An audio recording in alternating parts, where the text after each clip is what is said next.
Union Station, Los Angeles. The departure board flickers above the crowd as a 52-year-old man waits with a paper cup cooling in his hands. It is the present, 38 years later than the winter of 1987, though nothing about his face gives it away. A conductor brushes past.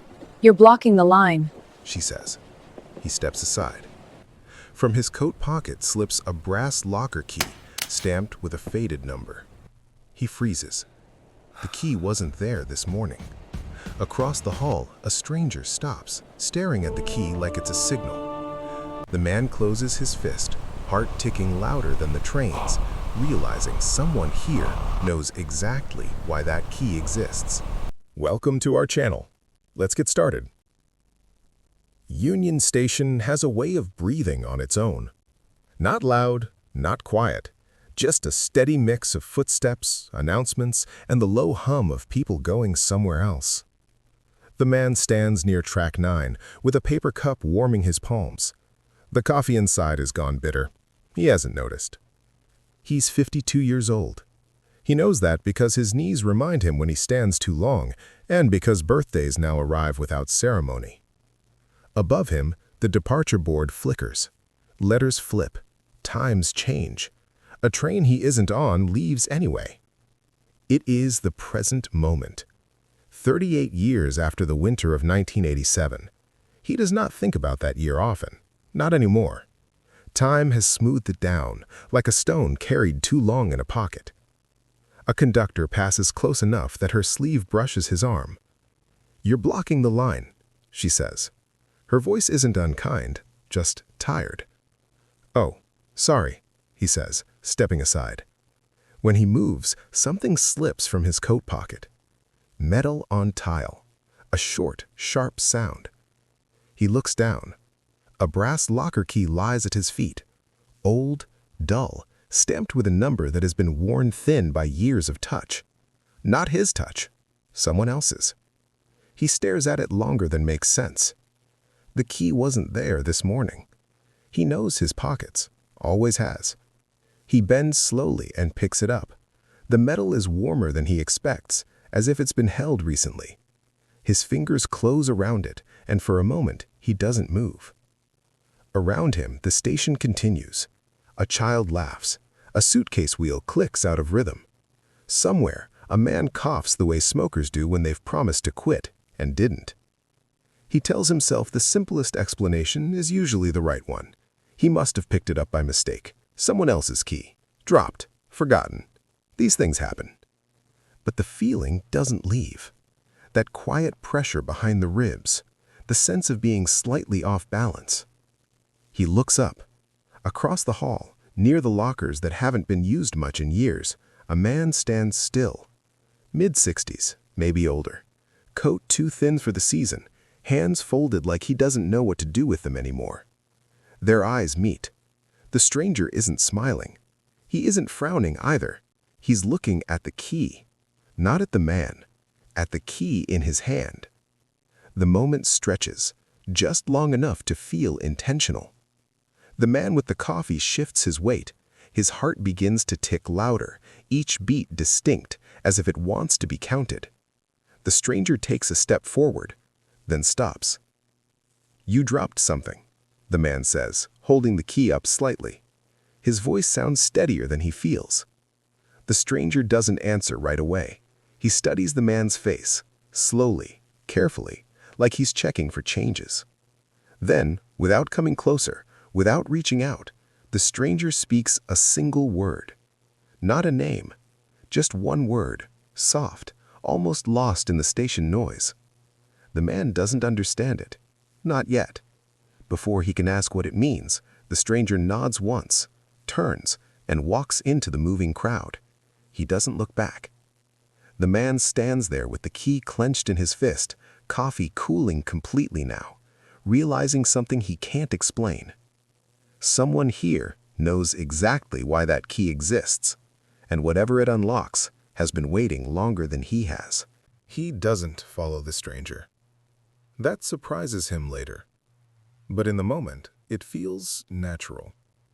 He stays where he is, near track 9, holding a useless cup of coffee and a key that doesn't belong to his day. People move around him, brushing past his shoulders, apologizing without looking, not apologizing at all. Union Station keeps breathing. He has spent much of his life waiting like this. Not for trains, exactly. For moments to pass. For decisions to feel clearer than they ever do. At 52, waiting has become familiar. It slips into the background of things. He waits for phone calls that come later and later each year. He waits for his knees to stop aching before standing up. He waits for the quiet in the evenings to feel like rest instead of absence.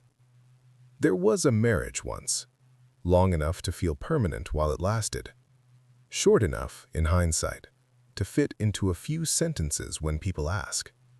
They tried. They stopped trying. The house was sold. The dishes were divided with more care than the memories. He doesn't blame anyone anymore. Blame takes energy. He's learned to conserve it. His children are grown. Good people. Busy people. They love him in the way adults often love their parents, sincerely, but from a distance that grows inch by inch each year.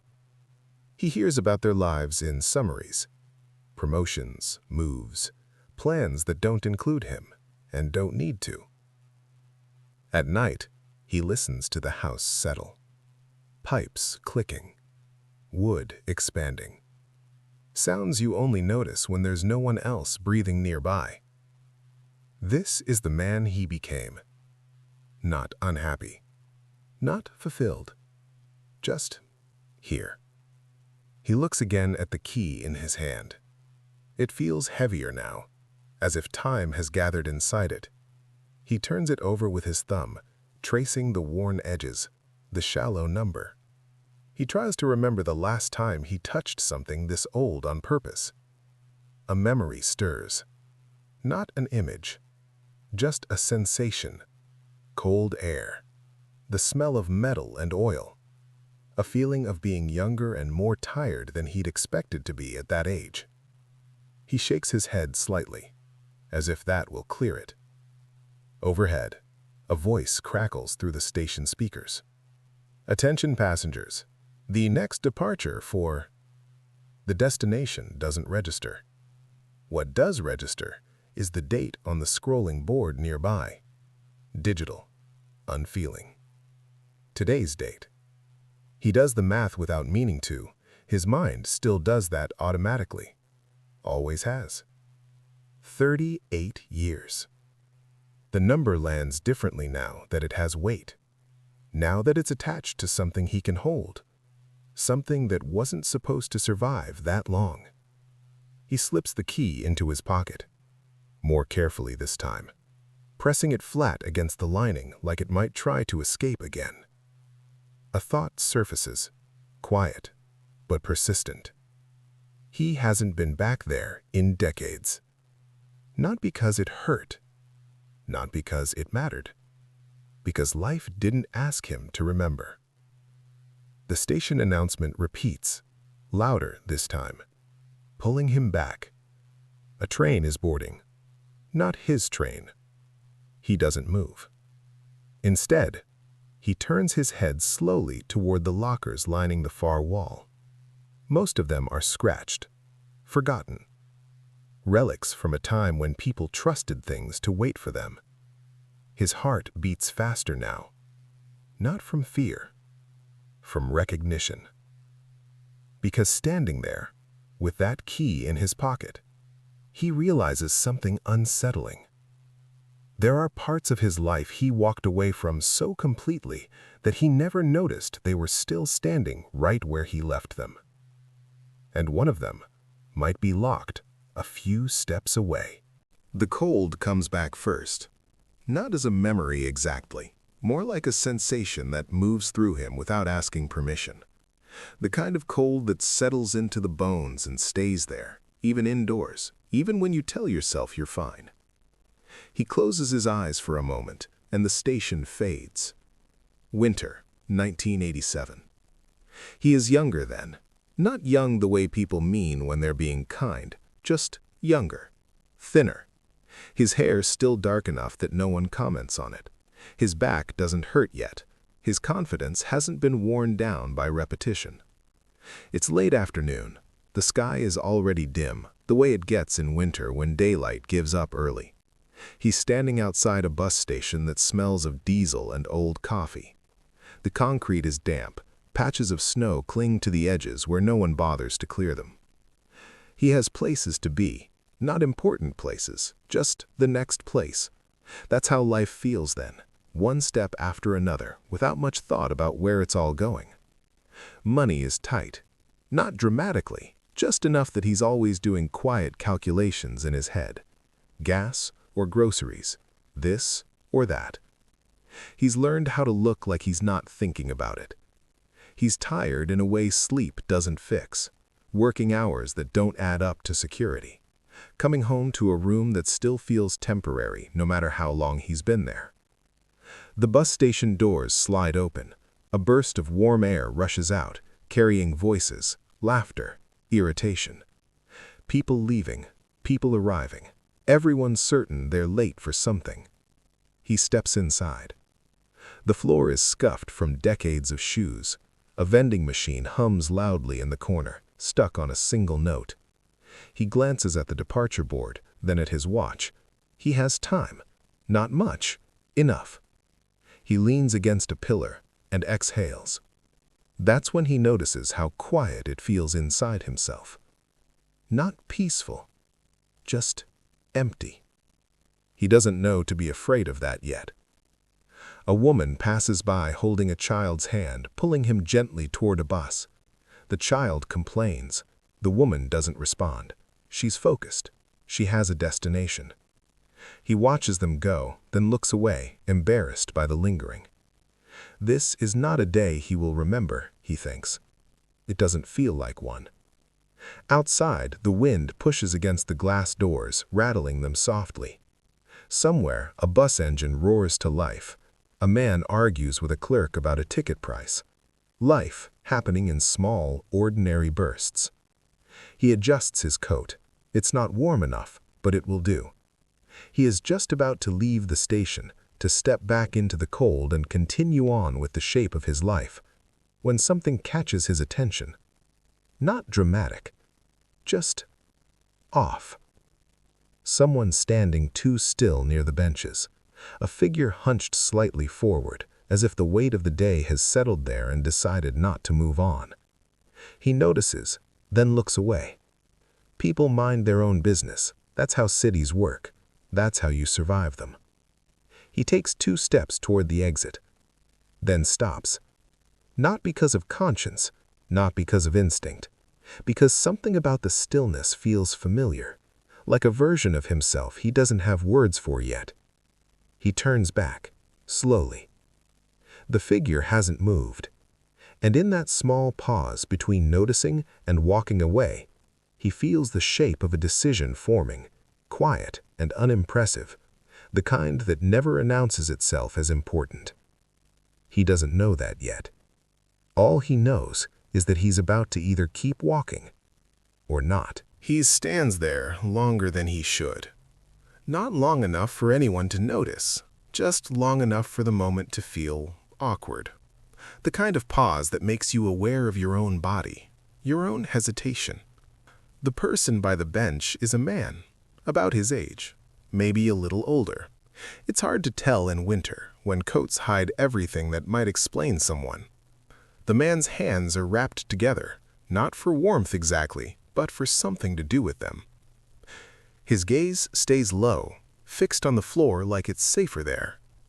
No sign, no asking, no obvious problem. Just waiting. He tells himself, "You don't know anything."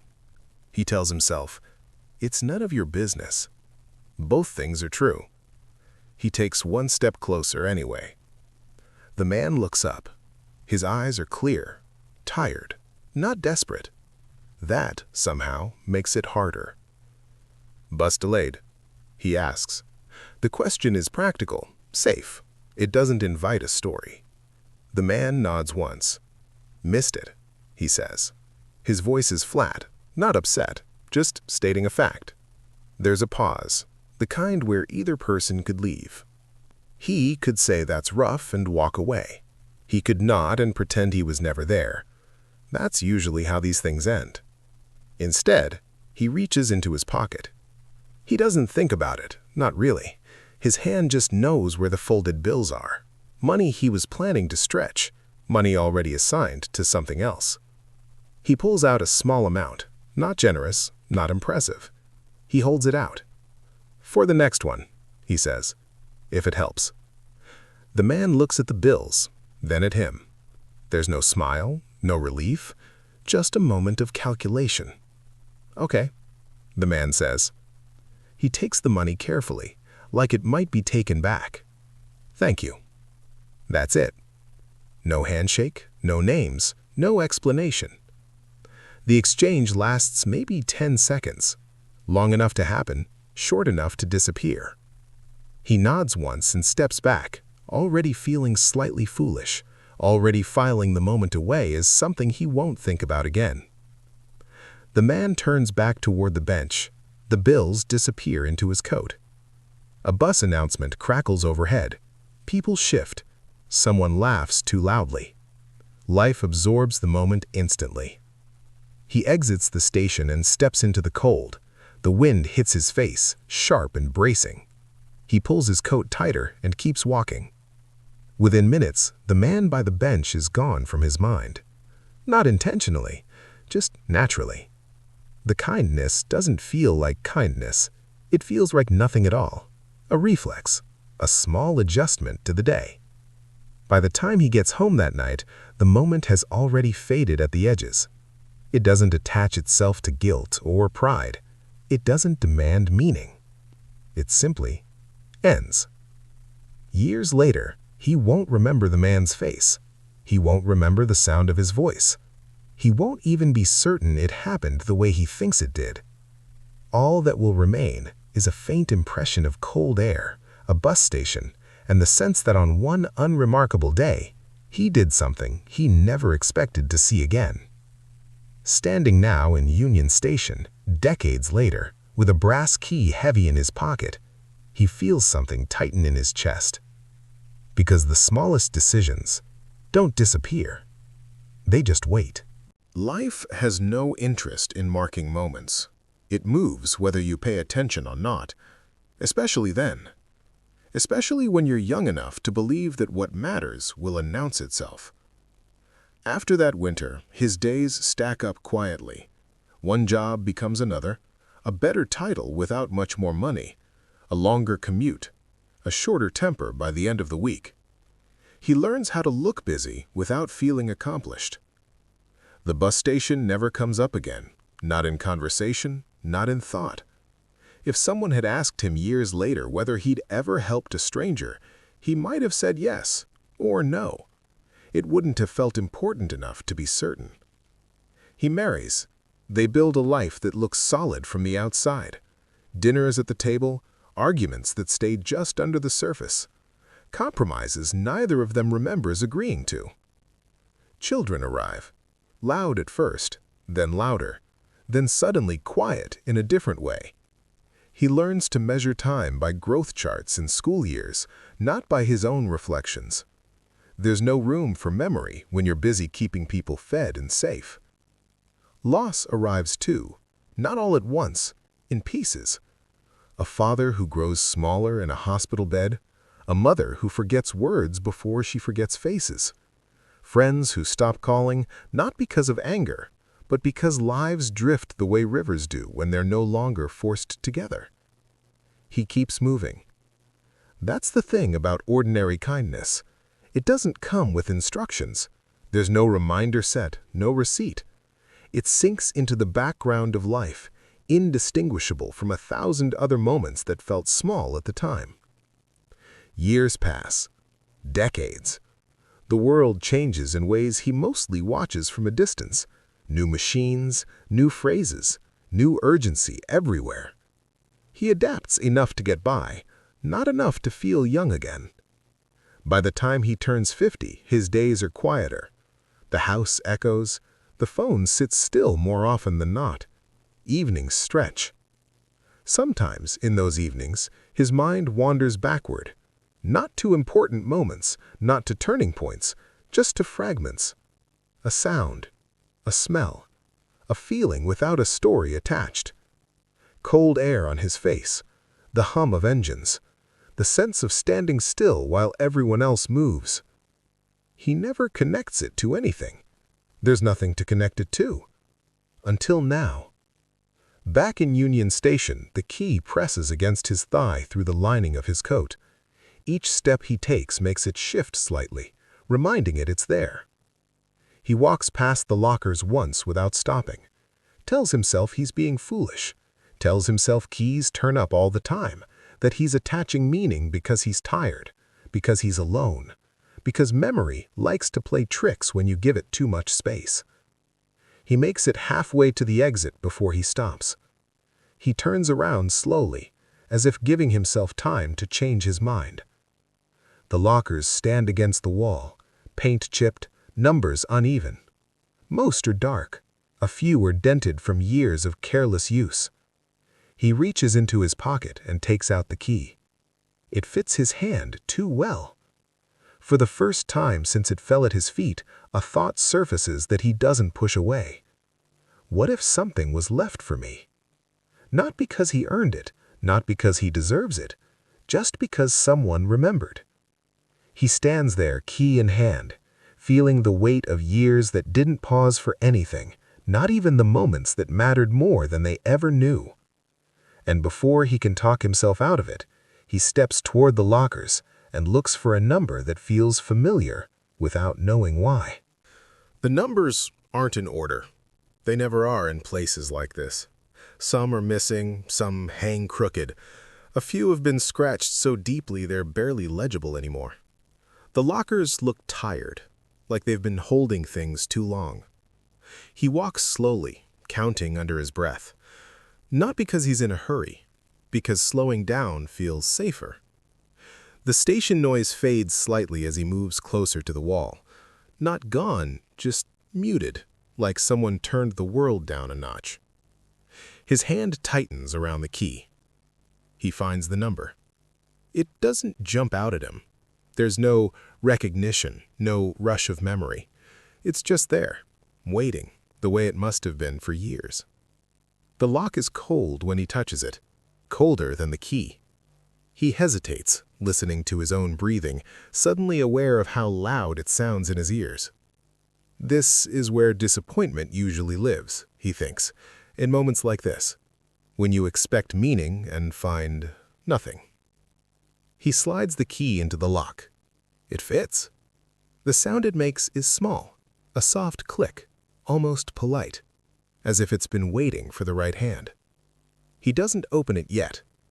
His palm rests against the locker door, feeling the faint vibration of trains moving beneath the station. Motion under stillness. Life continuing without regard for what he's doing. For a brief moment, he considers walking away, leaving it closed, letting the mystery stay intact. Some questions feel easier that way. But his fingers curl around the handle.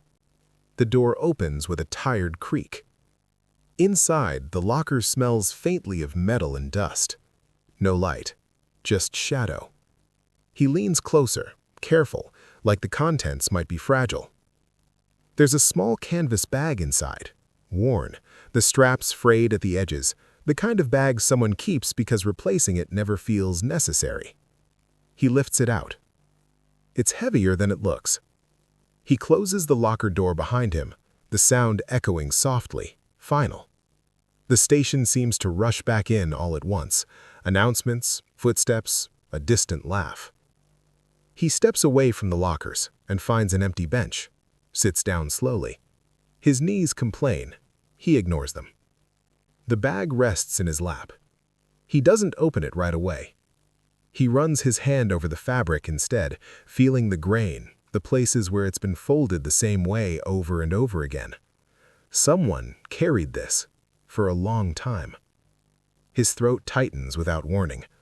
He clears it and tells himself to stay calm. Whatever is inside is just things, objects. They can't explain decades. They can't give answers big enough to justify the weight pressing down on his chest. He opens the bag. Inside, neatly arranged, are a few items.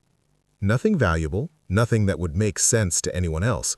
A folded bus schedule, yellowed with age, edges soft from being handled too much. A photograph in a cracked plastic sleeve. 2 people standing in front of a bus station. One of them is younger, thinner, familiar in a way that makes his stomach drop. He doesn't look closely yet. There is also an envelope, plain, no stamp, no return address, just his name, written carefully as if the writer wanted to be sure they got it right. His name. He stares at it, the noise of Union Station fading again, replaced by something quieter and heavier. His hands tremble slightly as he lifts the envelope. He knows, without knowing how, that whatever is written inside has been waiting almost as long as he has. He hasn't earned it. He hasn't prepared for it. And as he slides a finger under the flap, one thought settles over him, steady and unavoidable. Some moments don't end when you walk away. They wait. The envelope opens easily.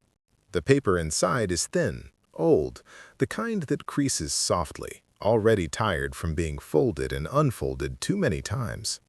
He recognizes it before he reads a single word. This letter has been handled often. He takes it out slowly and rests it on his knee.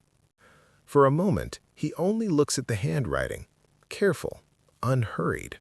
Someone who wanted to be understood, not impressive. He begins to read. Not aloud, but not silently either, in that quiet place between. "I don't know if you'll ever read this," it begins. His breath catches. The words don't rush. They don't explain. They move the way memory moves, forward, then back, then forward again. The writer doesn't name himself at first. He talks about winter, about waiting, about missing a bus and not knowing where to go next, about the way shame settles into a person when they stand still too long in public places. He doesn't mention money, not directly. He mentions hands, how they shook, how cold made everything feel smaller. He mentions not wanting to ask, not wanting to be seen. Then gently, the letter shifts. "You didn't ask me anything," it says. "You didn't tell me it would be okay. You just stood there, and then you didn't." The man closes his eyes. The memory sharpens, not visually, but emotionally. The way something felt rather than how it looked. The relief of not being questioned. The dignity of being treated like someone who would figure it out on their own. The letter continues. "I kept that schedule because it was the first thing I didn't throw away." He glances into the bag again. The folded bus schedule, worn thin, kept safe. "I didn't know why at the time. I just knew it mattered." His fingers press into the paper, careful not to tear it. The letter skips years without apology, mentions moving, working, failing, trying again. There are no details meant to impress, just facts laid down like markers on a road. Then, near the bottom of the page, a date he recognizes. The same winter, the same week. That was the day I decided I wasn't done. No explanation follows, none is needed. There is a second page. This one is shorter. "I promised myself that if I ever had the chance," it reads, "I would leave something behind for you, not to pay you back, just so you'd know." He swallows hard. Know what? The final lines are written smaller, as if space ran out before the thought did. "Some of us survive because someone treated us like we already belonged to the future." The letter ends without a signature. No name, no contact, no request. Just words left to wait. He folds the letter carefully and places it back in the envelope. His hands have stopped shaking now, but his chest feels tight, as if something old and heavy has shifted. He picks up the photograph at last. The plastic sleeve sticks slightly. He peels it back. Two men stand outside a bus station. One is unmistakably him, younger, unsure, looking past the camera like he doesn't know what he's supposed to be doing yet. The other stands a step away, thinner, wrapped in a coat that looks too light for the season. His face is calm, watchful. The photo was taken without ceremony. No smiles, no posing. Just proof. He sits there for a long time, the sounds of Union Station moving around him, feeling the strange weight of being remembered by someone he barely remembers himself. And beneath that feeling, another thought begins to surface. The stranger didn't leave this behind by accident. He left it because he knew one day they would stand in the same place again. He doesn't need to read more to know there is more. The letter said what it needed to say. The rest lives in the spaces between the words, in the objects that were carried instead of explained. He sits with the bag on his lap, letting the station noise wash over him again. The sound of arrivals, departures, the steady reminder that everyone is moving forward whether they know why or not. He tries to imagine the stranger's life, not in big scenes, not as a story with clean chapters, in pieces. A night spent somewhere that wasn't meant for sleeping. The first job that didn't ask too many questions. A bus ride taken with no real destination, just movement. The way hope sometimes shows up as stubbornness rather than optimism. The letter mentioned failure more than once. That matters. People who succeed cleanly don't write letters like this. They don't save bus schedules for decades. They don't wait. He imagines the man older now. The same hands, different weight in them. The same habit of watching instead of speaking first. A life shaped not by a single moment, but by the decision to stay.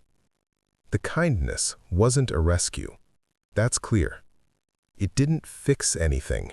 It didn't change the world. It didn't come with advice or a plan. It just interrupted something long enough for another choice to be made. The man understands that kind of interruption now. He thinks about the times in his own life when someone gave him space instead of answers. A teacher who didn't push when he was quiet. A boss who looked the other way when he needed a day. A friend who didn't fill silence with noise. Those moments didn't announce themselves either. They waited. The stranger must have carried this memory through years that didn't look like progress. Through times when the bus schedule felt like a joke instead of a promise. Through moments when the future felt like something other people were allowed to have. He wonders when the stranger decided to come here today. Was it planned? Or did it arrive the way most important things do? Slowly? And then all at once. The thought settles heavily. Because the stranger didn't just survive. He remembered. He remembered a face, a place, a moment that could have disappeared but didn't. He remembered long enough to keep a promise that was never spoken out loud. The man feels something unfamiliar rise in him. Not pride. Not relief. Responsibility. Not the heavy kind that demands action, the quiet kind that asks for acknowledgement. He looks around the station again, this time differently. At the benches, the exits, the places where people pause without meaning to. He wonders how many small moments are happening right now that will never be traced back to their beginnings. He reaches into the bag one more time and finds a final item tucked into the side pocket. Another piece of paper. Smaller. More recent. The ink is darker. The handwriting steadier. It's not a letter. Just a line. I'll be near the lockers until the last train. No date. No name. Just a present tense. His heart begins to beat faster, not from fear, but from something like readiness. The sense that a story long carried quietly is about to speak out loud. He folds the paper and stands, his body slower than his thoughts. The bench creaks as he pushes himself up. The stranger is still somewhere in the station, waiting. And for the first time in decades, the man understands that this moment isn't asking him to remember. It's asking him to show up. He doesn't go to the lockers right away. Instead, he walks the long way around the station, as if his body needs time to catch up with what his mind already knows. The floor beneath his shoes is smooth from years of use, countless lives passing over the same ground, leaving nothing visible behind. He thinks about how rarely we know which version of ourselves someone else carries. To him, that day in 1987 was forgettable, a pause between obligations, a small, practical gesture that barely registered. To someone else, it became a marker, a line drawn in time. The idea unsettles him, not because it makes him feel important, because it reminds him how little control we have over what lasts.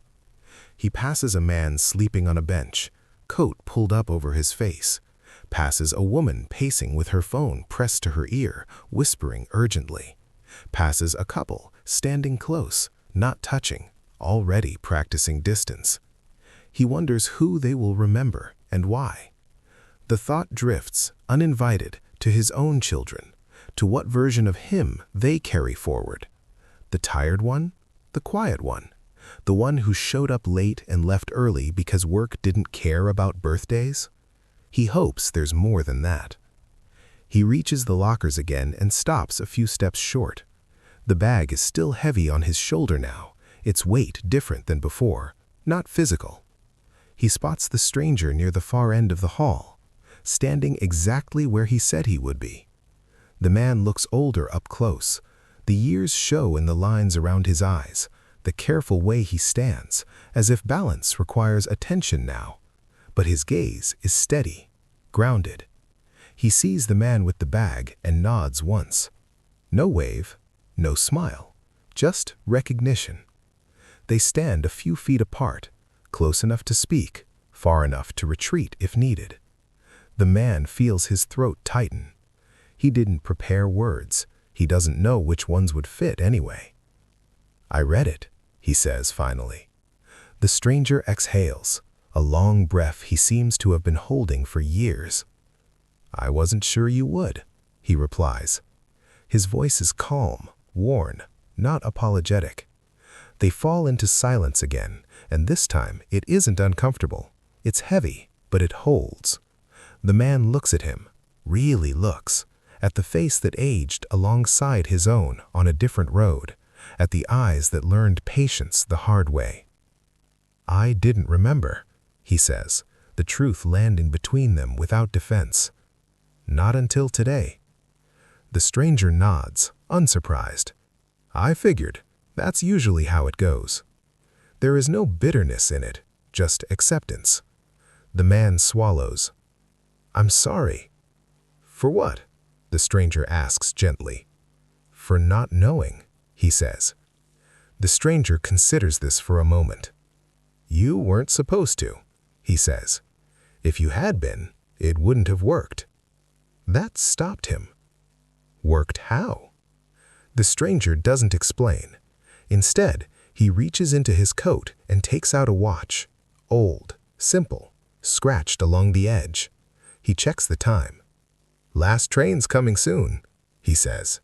The words carry more weight than they should, because standing there, with decades compressed into a few quiet sentences, the man feels something shift again.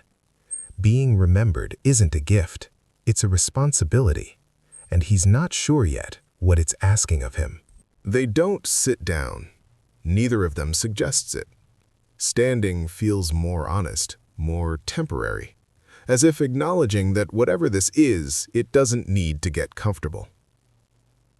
The stranger slips the watch back into his pocket. "You look like you did then," he says, almost to himself. The man lets out a short breath.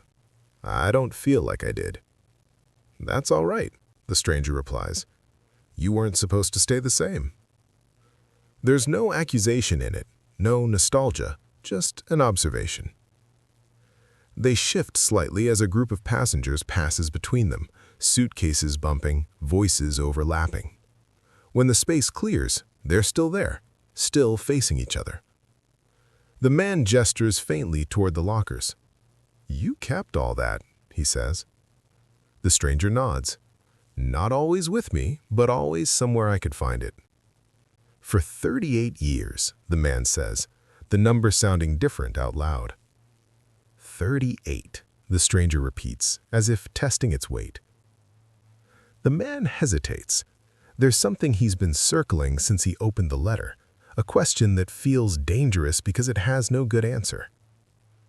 "Did it really make a difference?" he asks quietly. The stranger doesn't answer right away. He looks past the man for a moment toward the tracks, where a train pulls in with a long, tired sound. Doors open, people step off, blinking, already looking for exits. "I don't know if it made the difference," he says finally, "but it was the first thing that didn't push me." The man waits. "I'd been pushed a lot by then, by time, by luck, by myself." He pauses, choosing words carefully. "That day, you didn't ask me to explain my life. You didn't tell me what I should do next. You didn't act like I was a problem to solve." The man feels his chest tighten again. "You just treated me like I was already on my way somewhere." The sentence hangs between them. "That mattered," the stranger said. Not loudly, not dramatically, just stated. They fall quiet again. The man nods once. He can feel something loosening inside him, something that's been held too tight for too long. "I'm glad you stayed." "So am I," the stranger replies. A station announcement cuts through the moment, crisp and impersonal. "Final boarding call for..." The destination doesn't matter. What matters is the word final. The stranger checks his watch again, then looks back at the man. There's a gentleness there now. Not gratitude. Something deeper. "I didn't come here to change your life. You already lived it." "Then why come?" the man asked. The stranger's eyes flicked briefly to the bag, then back to his face. "Because some things don't feel finished until they're seen," he says. The man considers this. "What happens now?" he asks. The stranger smiles just barely, the first one. "Now," he says, "now we catch our trains." The man feels a sudden urgency, a sense that if he doesn't ask now, he never will. "Will I see you again?" he asks. The stranger doesn't answer directly. Instead, he reaches out and places the watch in the man's hand. The metal is warm, familiar in a way that surprises him. "I won't need this where I'm going," the stranger says. The man starts to protest, but the stranger steps back. "Keep it. Time's lighter when you're not carrying it alone." The announcement sounds again, louder this time. The stranger extends his hand. They shake, firm, brief. Then, without ceremony, the stranger turns and walks toward the platform, blending into the crowd the way he always seems to have. The man stands there holding the watch, the bag, and a feeling he doesn't have a name for yet. Something is ending, and something else is asking to begin. He doesn't watch the stranger disappear. Not all the way. He looks long enough to be sure the man is moving with purpose, then turns his attention inward, as if afraid that if he keeps watching, something will close instead of open. The watch rests in his palm. He turns it over once, feeling the shallow scratches, the worn band. It has weight, but not the kind that pulls you down, the kind that reminds you something existed before you touched it. He slips it into his pocket beside the key. Time, together at last. He walks slowly now, not toward the exit, not toward the platform, just along the edge of the station where people tend not to linger. He needs space to let the moment settle. What surprises him most isn't the emotion. It's the calm. He expected tears, a rush, some dramatic unraveling that would make sense of everything at once. Instead, what he feels is quieter, like a deep breath he didn't know he'd been holding since he was young. He thinks about all the moments in his life that felt unfinished, conversations that ended too soon, apologies he never gave because the moment passed and pride filled the gap, kindnesses he received and never acknowledged because he didn't recognize them at the time. How many of those moments lived on in someone else? The idea humbles him. He realizes now that life doesn't move in straight lines. It loops, it waits, it carries things forward in other people when we're too busy to carry them ourselves. He thinks again of his children. Not with regret, with curiosity. What have they taken from him that he never noticed giving? What words, what silences, what ordinary days will stay with them long after he's gone? He hopes there are a few small moments that taught them they belonged to the future. A station worker passes by, nodding politely. The man nods back. For the first time in a long while, he feels fully present in his own body, in his age, in this place. The announcements continue.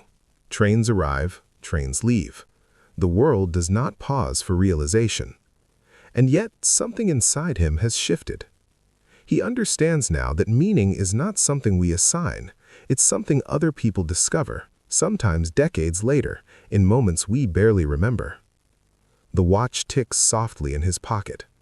Each second feels deliberate.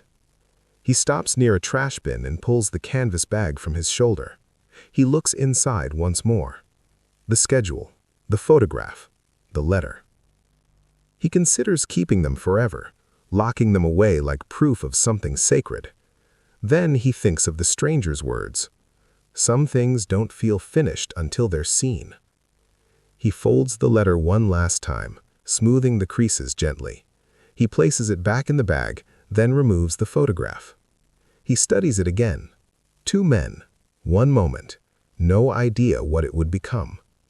He slides the photograph into his wallet, behind his driver's license.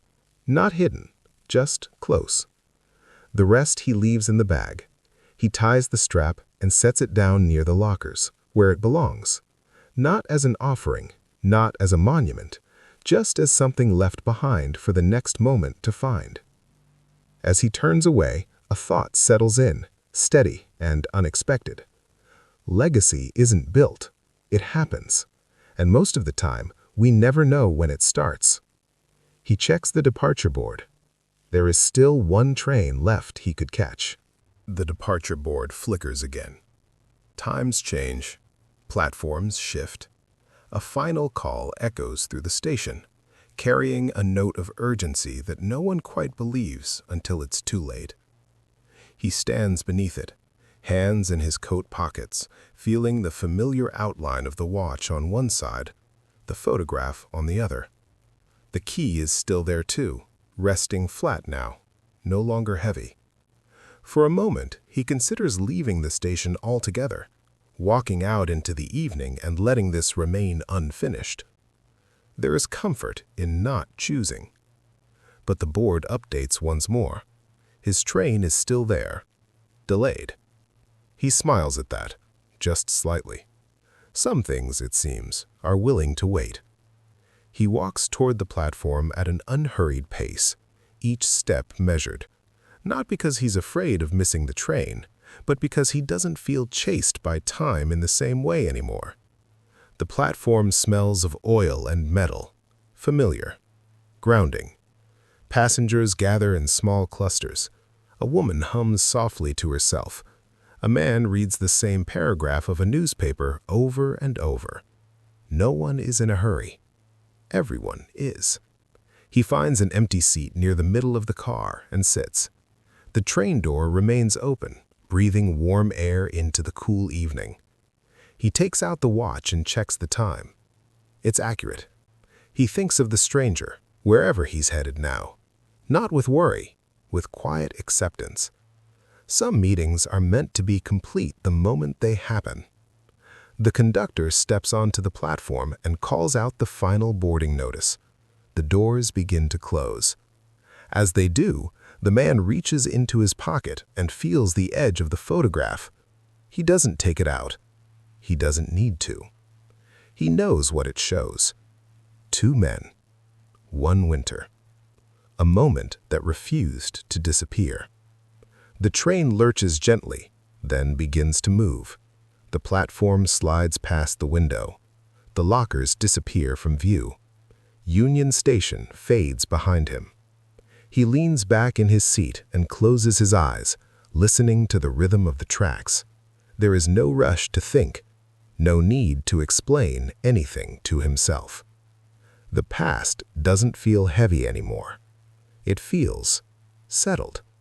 Somewhere between stations, he opens his eyes and looks around the car, at the faces, the hands, the small, ordinary moments unfolding without ceremony.